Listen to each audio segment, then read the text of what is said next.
கடந்த காலத்தில் அதிமுக தயவால் விஜய் இவ்வளோ ஃபேவர் செஞ்சிருக்காரு, தனக்கோ தன்னோட சார்ந்தவங்களுக்கு செஞ்சிருக்கிறாரு.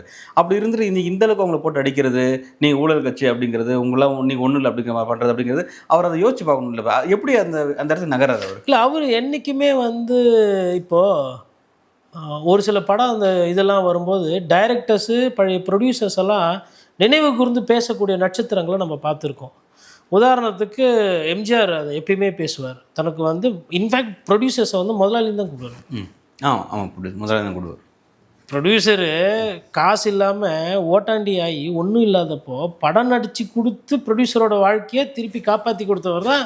அதனால தான் பொன்மனச்செம்மல் எம்ஜிஆர்னு பேர், வள்ளல்னு பேர். அப்போவும் அன்றைக்கும் முதலாளி, இன்றைக்கும் முதலாளி, என்றைக்கும் முதலாளி. ஏன்னா நீங்கள் எனக்கு காசு கொடுத்துருக்கீங்க, நான் சாப்பிட்ருக்கேன், உங்கள் உப்பு சாப்பிட்ருக்கேன், விசுவாசத்தை எப்படி குறைச்சி மதிப்பிட்டீங்க, ஏன் நான் இல்லை செத்தா போயிட்டேன், இப்படி இருந்தவர் எம்ஜிஆர். அதேமாதிரி சூர்யா ஒரு சில நேரத்தில் வந்து பார்த்திங்கன்னா அவரோட பழைய டைரக்டர்ஸ் என்ன இவர் தான் ஆளாக்குனார், இவர் என்ன செதுக்குனார் அப்படின்னு சொல்லக்கூடிய டைரக்டர். ரஜினி சார் யார் எப்போ உதவி பண்ணியிருக்காங்க, யார் எப்போ கஷ்டம் கொடுத்தாங்க, எவ்வளோ அவமானப்பட்டேன், அவரோட வாழ்க்கை சம்பந்தமான விஷயங்கள்லாம் சொல்லுவார். இப்போ ஒரு எடுத்துக்காட்டு சொல்லுவோம், பாக்யராஜ் அவருக்கு கிடைச்சதை சொல்லுவார்.